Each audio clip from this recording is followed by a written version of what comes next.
अस्सलाम वालेकुम students. Last lecture में हमने एक्सरसाइज नंबर 9.2 के क्वेश्चन नंबर 3 तक कर लिया था। आज हमने नेक्स्ट स्टार्ट करना है क्वेश्चन नंबर 4। स्टेटमेंट है इसकी, use the distance formula to prove whether और not the points 1, 1, -2, -8 and 4, 10 lie on a straight line. मतलब कि हमने डिस्टेंस फार्मूला यूज़ करते हुए प्रूव करना है कि ये 3 पॉइंट्स जो हैं वो एक स्ट्रेट लाइन पर लाई करते हैं या नहीं। तो हमने जो है वो पिछले क्वेश्चंस की तरह इन पॉइंट्स को जो है खुद से नेम दे दिया है। Let A be the 1, 1, B -2, -8 and C 4, 10। ठीक है, खुद से उसे दे दिया ए, बी एंड सी। ठीक है, उसके बाद हमने चेक करने की स्ट्रेट लाइन पर लाई करते हैं या नहीं। स्ट्रेट लाइन पर लाई करना से मुराद ये है कि वो पॉइंट्स कोलिनियर हैं या नहीं। कोलिनियर पॉइंट्स की हमने डेफिनेशन यही पढ़ी थी कि ऐसे पॉइंट जो कि एक लाइन पर लाई करते हों। ठीक है, तो उसकी हमने जो है वो एक फॉर्मूला पढ़ा था कि अगर हमें पॉइंट्स की कोलिनियरिटी चेक करनी है तो हम जो है उन पॉइंट्स का आपस में डिस्टेंस चेक करेंगे। जो है वो कैसे चेक करेंगे कि हम जो है वो ए बी का डिस्टेंस फाइंड करेंगे प्लस बी सी का डिस्टेंस फाइंड करेंगे। इन दोनों को अगर हम सम करेंगे तो वो ए सी के डिस्टेंस के इक्वल आना चाहिए। तो हम ये चेक करते हैं। हम फर्स्टली ए बी का डिस्टेंस फाइंड करते हैं, -2, -1 स्क्वायर प्लस -8 -1 स्क्वायर। ठीक है, उसके बाद ये क्या हो गया -3 स्क्वायर, ये क्या हो गया -9 स्क्वायर। -3 का स्क्वायर है नेगेटिव एब्जॉर्ब हो जाएगा और 3 का स्क्वायर 9 और 9 का स्क्वायर 81। 81 प्लस 9 क्या हो गया 90। तो स्क्वायर रूट 90 हमारे पास आ गया। इसे अगर हम फैक्टराइज कर देते हैं, इसे हम लिखते हैं कि 9 मल्टीप्लाई विद 10। तो 9 क्योंकि एक परफेक्ट स्क्वायर है तो वो स्क्वायर रूट से बाहर आ जाएगा एज ए 3 स्क्वायर रूट 10 हमारे पास आ गया ए बी की मेजरमेंट। उसके बाद बी सी की मेजरमेंट फाइंड करेंगे जो कि हमने कैलकुलेट कर ली 6 स्क्वायर रूट 10। ठीक है, उसी तरह से किया है, कोई इसमें रॉकेट साइंस नहीं है। उसके बाद हमने जो है वो ए सी की डिस्टेंस फाइंड करना है इसका। तो उसका डिस्टेंस हमने एट द एंड कैलकुलेट किया 3 स्क्वायर रूट 10। ठीक है, अब हम चेक करते हैं कि कोई सी अगर हम दो लेते हैं डिस्टेंसेस, उनका सम थर्ड के इक्वल आता है या नहीं आता। तो हमने क्या लिया, ए बी 3 स्क्वायर रूट 10 और लिया मैंने ए सी 3 स्क्वायर रूट 10। इन दोनों को अगर मैं ऐड करती हूँ तो ये बन जाएगा 6 स्क्वायर रूट 10 जो कि इक्वल है बी सी के डिस्टेंस के 6 स्क्वायर रूट 10। ठीक है, मतलब कि ए बी और ए सी का डिस्टेंस का अगर हम सम करते हैं तो वो जो है वो बी सी के डिस्टेंस के इक्वल आ जाता है। इट्स मीन ये पॉइंट्स जो हैं A B and C, these are collinear points and they lie on the same straight line. उसके बाद हमारे पास है क्वेश्चन नंबर 5। फाइंड के given that the point 2K is equal distance from 3, 7 and 9, 1। के फाइंड करना है और गिवन क्या चीज़ है कि ये पॉइंट जो है 2K it is equal distance from 3, 7 and 9, 1। Means कि इसका इस पॉइंट से डिस्टेंस सेम है एज ए इसका इस पॉइंट के साथ डिस्टेंस। सोल्यूशन में हम क्या करते हैं, हम लेट कर लेते हैं let P is the 2K and Q is the 3, 7 and R is the 9, 1। तीनों पॉइंट्स को हम नाम दे देते हैं। ठीक है, और इसका गिवन क्या चीज़ है कि P और Q का डिस्टेंस और P और R का डिस्टेंस सेम है। ये चीज़ गिवन है हमारे पास। इसको यूज़ करते हुए हमने कैलकुलेट करना है। तो पहले हमने PQ का डिस्टेंस फाइंड करना है। PQ का डिस्टेंस क्या आएगा, 3 - 2 स्क्वायर प्लस 7 - K स्क्वायर। ये हो गया 1 स्क्वायर, ये एज इट इज़ लिखा। स्क्वायर रूट 1 का स्क्वायर 1 हो गया, 1 + 7 - K whole square. 1 as it is लिखा, इसको एक्सपैंड किया 49 - 2 × 7K प्लस K स्क्वायर। तो ये क्या बन गया 1 + 49 50 - 14K प्लस K स्क्वायर। तो PQ हमारे पास इसके इक्वल आ गया। इसी तरह हमने PR निकाला जो कि हमारे पास आ गया square root 50 - 2K plus K square. ठीक है, तो ये PQ है, ये PR है। और क्योंकि इक्वल डिस्टेंस की हमारे पास कंडीशन गिवन थी तो ये आपस में हम इक्वल रखेंगे। As point P is equal distance from Q and R, so PQ is equals to PR। तो PQ की वैल्यू ये है और PR की वैल्यू ये है, वो हम आपस में इक्वल रख देंगे। इक्वल रखने के बाद दोनों तरफ हमने स्क्वायर ले लिया। स्क्वायर लेने के बाद जो है हम इसको सिंप्लीफाई करेंगे। ये बना 50 - 14k plus K square is equals to 50 minus 2k plus K square से कैंसिल आउट हो गया और 50 से कैंसिल आउट हो गया। रिमेनिंग हमारे पास जो है वो यहाँ से बचा -15k और यहाँ से बचा -2k। इसको इधर ले आए तो ये बन गया -14k प्लस 2k जो कि बना -12k इज इक्वल्स टू 0, क्योंकि दूसरी साइड पर तो कुछ नहीं रह गया। तो हमें क्या चाहिए, हमें k की वैल्यू चाहिए, एक्स्ट्रास जो भी हैं वो दूसरी साइड पर ले जाएं, तो -12 उधर जाके डिवाइड हो जाएगा, तो k की वैल्यू क्या आ गई हमारे पास 0। क्वेश्चन नंबर 6 है हमारे पास, use distance formula to verify that the points A, B and C are collinear.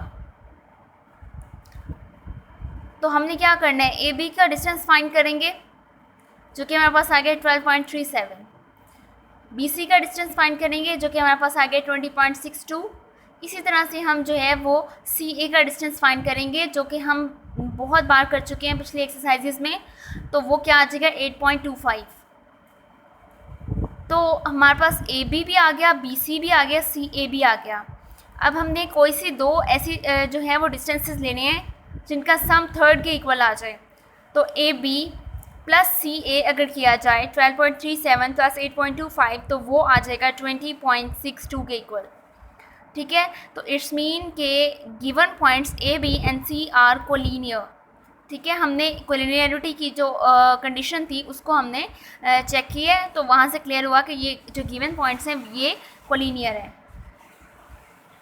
उसके बाद हमारे पास है question number 8, show that points A -6 -5, B 5 -5, C 5 -8, D -6 and -8 are vertices of a rectangle. Find length of its diagonals. Are they equal?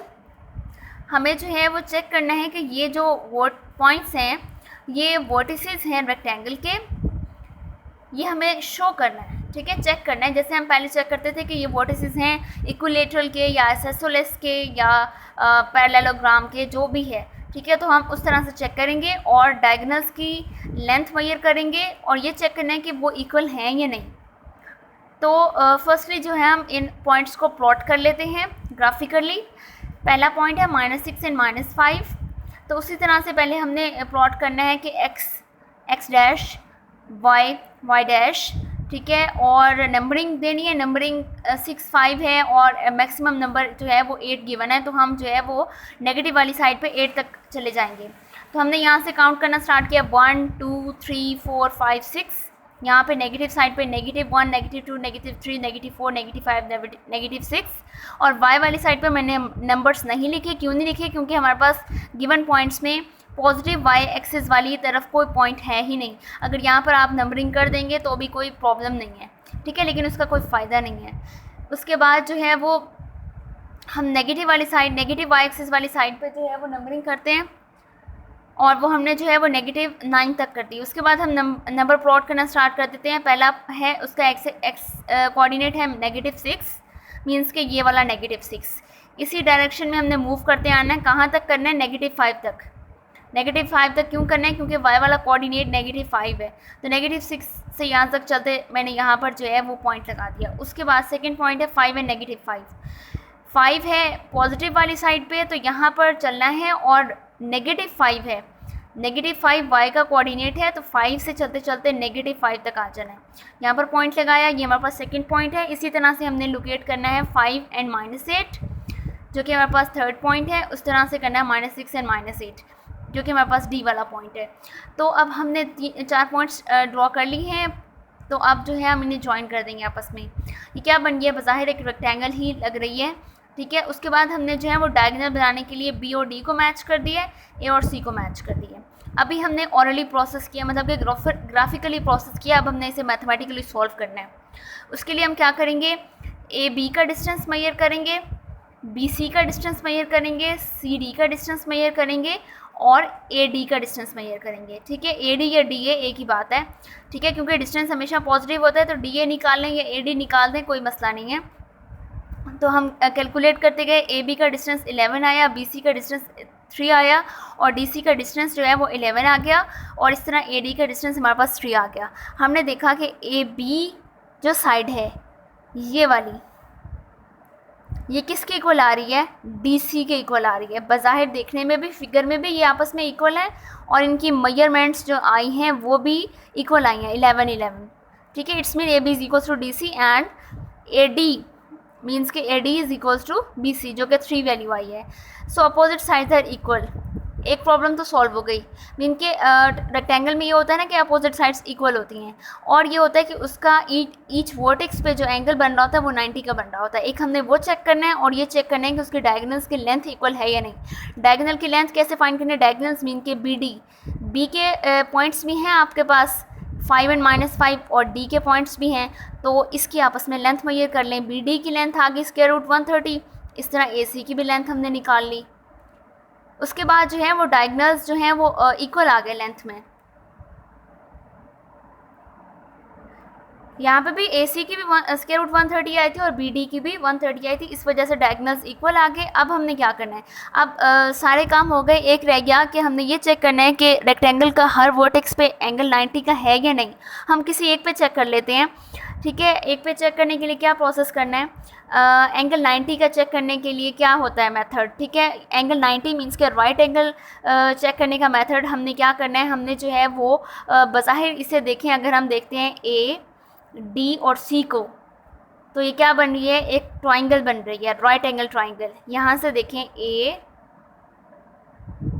ये क्या बन रही है, एक राइट एंगल ट्राइंगल बन रही है। तो इसमें पाइथागोरस थ्योरम जो है वो फुलफ़िल होना चाहिए। तो उसके लिए हम क्या करेंगे, इस मेजरमेंट को मीन्स के AD mod square plus DC mod square will be equals to AC mod square. ठीक है, पाइथागोरस थ्योरम ये कहेगा ना कि इसका और इस साइड का स्क्वायर का sum will be equals to square of this side. तो वैसे ही किया मैंने, मीन्स के AD मॉड का स्क्वायर प्लस DC मॉड का स्क्वायर, वो मेरे पास ऑलरेडी कैलकुलेटेड था, यहाँ पर कैलकुलेटेड है मेरे पास। ठीक है, तो मैंने यहाँ से वैल्यूज़ उठाई, यहाँ पर रख दी, तो मेरे पास आ गया 130। ठीक है, उसके बाद ये आया है हमारे पास पाइथागोरस थ्योरम की एक साइड। दूसरी साइड पे क्या होगा, दूसरी साइड पर जो है वो उसकी हाइपोटेन्यूस ये वाली साइड होगी, AC वाली। ठीक है, तो मीन्स कि इसका स्क्वायर प्लस इसका square is equals to this square. इसका और इसका सम निकाल लिया, अब इसको निकालना है AC का स्क्वायर, वो हमने AC पहले निकाला हुआ √130। ठीक है, तो इसको स्क्वायर कर लें, वो क्या आ जाएगा 130।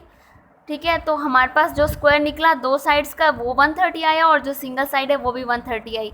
इट्स मीन कि ये सेटिस्फाई हो रहा है, AD mod square plus DC mod square is equals to AC mod square. ठीक है, पाइथागोरस थ्योरम सेटिस्फाई है। It's mean right angle triangle है, और उस वर्टेक्स पर एंगल 90 का बन रहा है। मीन्स के measure angle ADC is equals to 90 degree. Means कि यहाँ पर 90 एंगल बन रहा है। ठीक है, जो एंगल बन रहा होता है ना, जिस वर्टेक्स पर, उसको हम मिड में रखेंगे। D हमने इस वजह से मिड में रखा। Hence given points form rectangle. उसके बाद है question number 9, show the points M -1 4 N -5 3 P and Q are the vertices of a parallelogram. ठीक है, पैरेललोग्राम के फिगर हमने स्टार्ट में डिस्कस की थी जब हमने ये एक्सरसाइज स्टार्ट की थी। मींस कि उसकी दो साइड्स जो अपोजिट साइड्स वो पैरेलल होती हैं, और जो बाकी दो साइड्स हैं वो भी पैरेलल होती हैं। ठीक है, मींस कि अपोजिट साइड्स आपस में पैरेलल होती हैं और इक्वल भी होती हैं। तो अब हमने क्या करना है, पहले हम इसे ग्राफिकली प्लॉट करेंगे। इस तरह से ग्राफिकली हमने प्लॉट करना है, कोई इसमें प्रॉब्लम नहीं है। वैसे ही जैसे पॉइंट्स हमने लगाए उसी तरह से हम प्लॉट करते गए। ये जो दरमियान में लाइन लगाई है हमने N से Q तक ज्वाइन करते हुए, ये एक्स्ट्रा लाइन है। ठीक है, इसको हमने वैसे ही हमने ज्वाइन कर दिया एज अ डायगोनल। ठीक है, इसका कोई रोल नहीं है, बस हमने जो है वो सिंपली पहले P लोकेट किया, फिर Q लोकेट किया, फिर N और M। ठीक है, इस तरह से किया। लोकेट करने के बाद अब हमने जो है वो PQ का डिस्टेंस फाइंड करना है, √17 आ गया।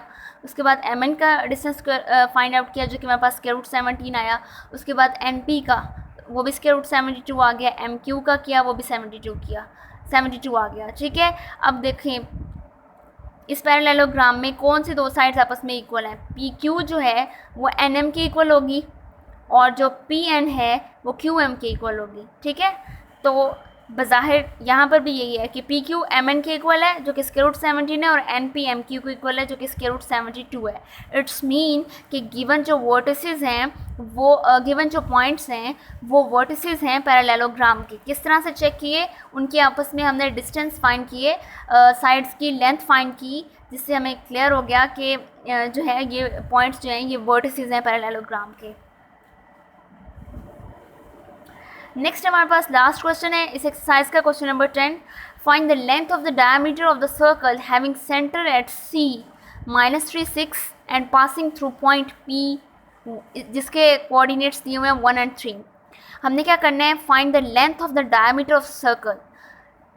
सर्कल के डायमीटर की लेंथ फाइंड करनी है। उस सर्कल का सेंटर के जो पॉइंट है वो हमें गिवन है -3 और 6 एंड पासिंग थ्रू P1 3। ये जो है एक पॉइंट गिवन है जो कि सर्कल पर लाई कर रहा है।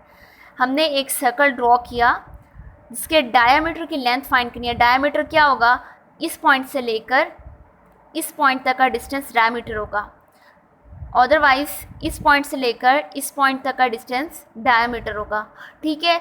तो हमें सेंटर गिवन है, सेंटर के पॉइंट क्या है -3 6 और एक पॉइंट गिवन है P1 3, ठीक है, जो कि सर्कल की बाउंड्री पर लाई कर रहा है P1 3। इस पॉइंट को अगर हम C से मिला देंगे सेंटर से तो ये डिस्टेंस क्या बन जाएगा, रेडियस। यही होता है ना रेडियस, कि सर्कल पर मौजूद किसी भी पॉइंट का सेंटर से डिस्टेंस रेडियस कहलाता है, वो R हो गया, ठीक है। और हमें ये भी पता है कि अगर हम रेडियस को डबल कर देते हैं, मीन्स कि इतना रेडियस है, अगर हम इसे डबल कर देते हैं यहाँ तक तो डायमीटर बन जाता है। मीन्स के diameter is equals to 2 times of R, means के diameter is equals to double of the radius, ठीक है। तो अब हम क्या करेंगे, हम सबसे पहले तो इस CP का डिस्टेंस फाइंड करेंगे, उसके बाद हम इसे डबल कर देंगे तो हमारे पास जो है वो डायमीटर की लेंथ आ जाएगी। हम सबसे पहले CP या फिर PC कैलकुलेट करते हैं, ठीक है। सबसे पहले तो हमने क्या किया, हमने कहा कि length of radius is equals to R is equals to PC mod, ठीक है। हम लेट कर लेते हैं, late P1 3 is equals to x1 y1, ठीक है। फॉर्मूले में पुट करने के लिए उसे लेट कर लिया x1 y1, ना भी करें तो डायरेक्ट कर दें तो कोई मसला नहीं है। And C -3 6 is equals to x2 y2। अब डिस्टेंस फार्मूला क्या होता है, x2 - x1 square plus y2 - y1 square. x2 आपके पास क्या है -3, x1 क्या है 1, तो -3 - 1 whole square plus 6 - 3 whole square, ये बन गया -4 स्क्वायर प्लस 3 स्क्वायर। ये स्क्वायर जो है स्क्वायर की वजह से नेगेटिव एब्जॉर्ब हो गया। 16 + 9 square root of 16 + 9 which will be equals to square root 25। तो PC किसके इक्वल आ गया, 5 के इक्वल। PC हमने क्या रखा हुआ था, ये रखा हुआ था रेडियस, तो R is equals to PC is equals to 5, radius की वैल्यू आ गई 5। तो डायमीटर हमें क्या होता है, लेंथ ऑफ डायमीटर हमें पता है क्या होता है, which will be equals to double of the radius, means 2R is equals to 2, R की वैल्यू क्या है PC मॉड 2 × PC मॉड, तो PC की वैल्यू क्या है आपके पास 5, 2 × 5 जो कि हो गया 10 unit. It's mean length of the diameter is equals to 10 unit. तो हमने डिस्टेंस फार्मूला को यूज़ करते हुए इस सर्कल का डायमीटर फाइंड किया है, और हमारे पास सेंटर गिवन था और हमारे पास एक पॉइंट गिवन था जो कि सर्कल की बाउंड्री पर था। उसकी मदद से हमने जो है वो इस सर्कल का डायमीटर कैलकुलेट किया है।